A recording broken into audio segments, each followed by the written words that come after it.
नमस्कार, मैं कमलेश कुमार राय।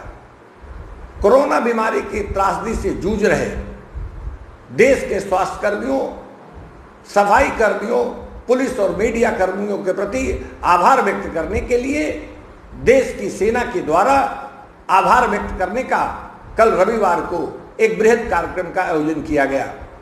एयरफोर्स ने अपने हवाई जहाज़ों और हेलीकॉप्टरों के माध्यमों से देश के तमाम अस्पतालों के ऊपर फूल बरसाए गए।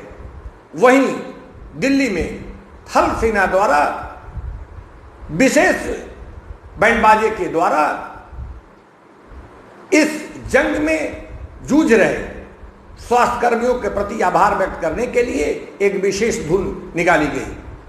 रात में मुंबई में नेवी ने अपने युद्धपोतों पर विशेष लाइटिंग कर इन त्रासदी से जूझ रहे तमाम लोगों के प्रति आभार व्यक्त किया गया।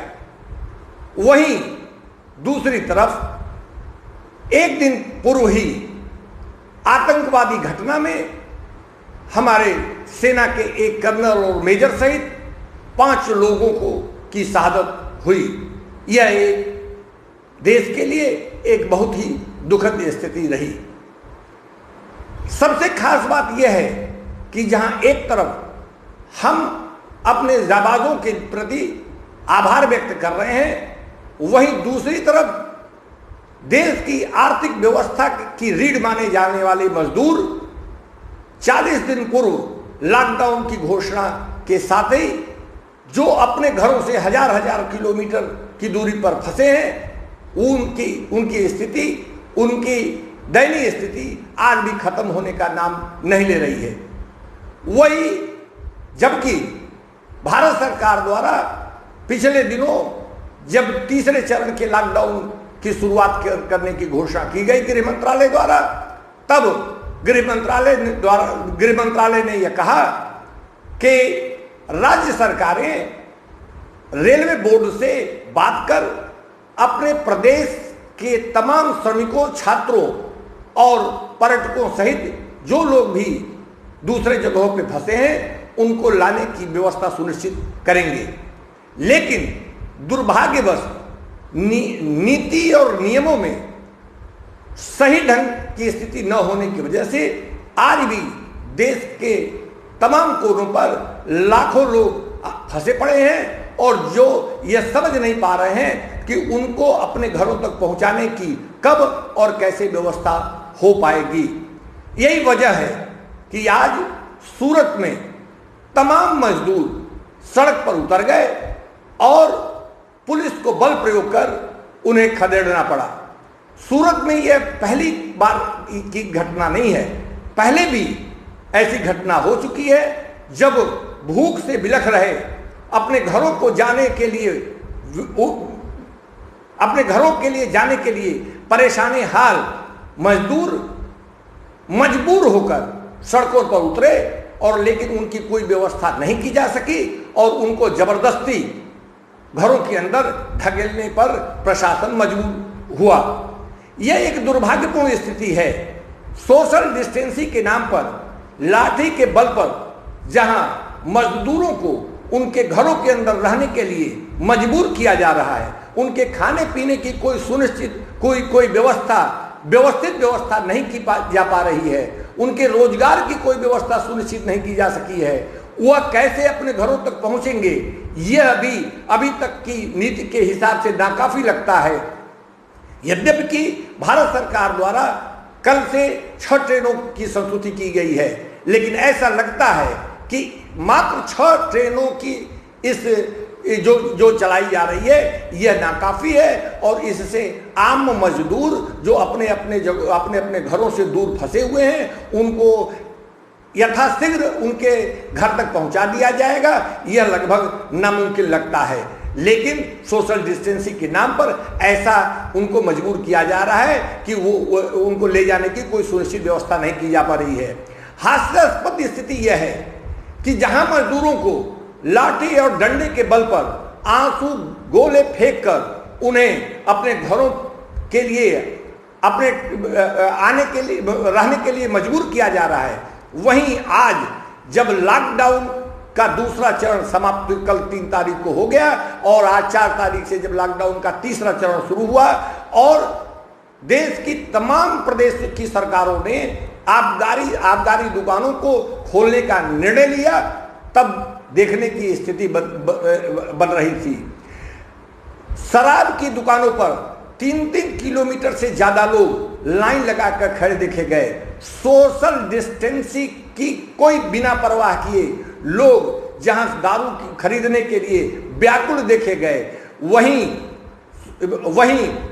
पूरी व्यवस्था, पूरा प्रशासन, पूरी पुलिस व्यवस्था इसको व्यवस्थित करने में नाकाम दिखी।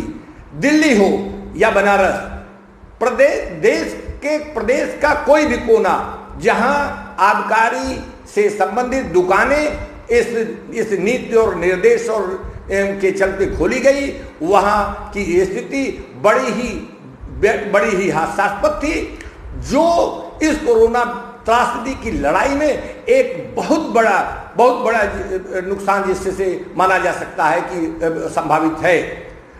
कुल मिलाकर यह स्थिति एक भयानक है।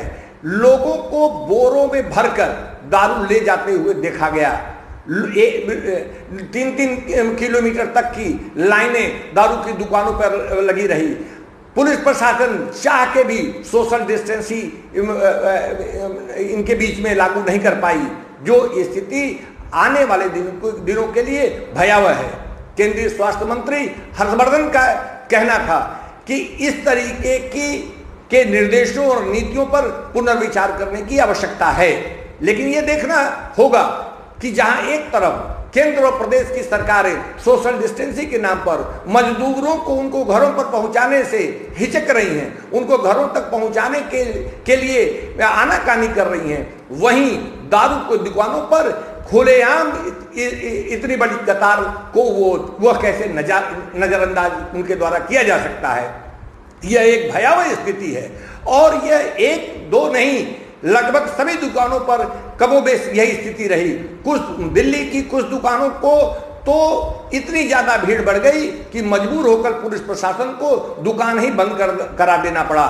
लोग यह कहते सुने गए कि जब यह पूछा गया कि आखिर में इतनी दारू आप क्यों एक साथ खरीद रहे हैं, ले जाना चाहते हैं, तो उनका मानना था कि 40 दिन से यह लॉकडाउन है, हो सकता है आने वाले दिनों में भी लॉकडाउन हो जाए, ऐसी स्थिति में हमें दारू नहीं मिल पाएगा। विचित्र यह स्थिति है कि यहाँ एक तरफ लोग खाने के बिना मर रहे हैं, एक तरफ खाने के बिना, रोजगार के बिना लोगों में हाहाकार की स्थिति व्याप्त है, वहीं दूसरी तरफ इस देश में दारू खरीदने के लिए मारामारी की स्थिति हो रही है।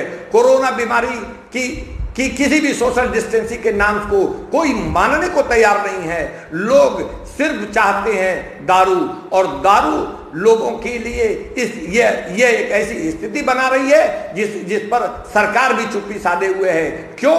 इसलिए कि सरकार को भी इससे जो आय होती है वह उसके लिए एक महत्वपूर्ण स्थिति है, लेकिन अपनी व्यक्तिगत आय के लिए इतना बड़ा रिस्क दारू बेचकर करा देना, सोशल डिस्टेंसिंग का मजाक उड़ाना, यह समझ से परे है। काउंटर ही नहीं, काउंटर पर एक साथ 10-10 लोग, 15-15 लोग एक साथ खड़े देखे गए, वहीं लाइन में लोग एक दूसरे से सटे खड़े, पूरे लगभग हर शराब की दुकानों पर लोगों को देखा गया। यह एक डरावनी स्थिति है जिसको समझने की जरूरत है। यदि समय रहते इसकी मुकम्मल व्यवस्था नहीं की गई, इस सोशल डिस्टेंसिंग को अगर नहीं लागू किया गया और अगर सिर्फ और सिर्फ सरकारें अपने व्यक्तिगत फायदे के लिए, अपने आय के लिए अगर इसको नजरअंदाज करती हैं, तो संभव है आने वाला दिन हम सबके लिए एक बहुत ही खतरनाक स्थिति का निर्माण करे, जो किसी भी स्थिति में देश और समाज के लिए जिसे बेहतर नहीं कहा जा सकता। उपभोक्ता मंच के लिए आज बस इतना ही।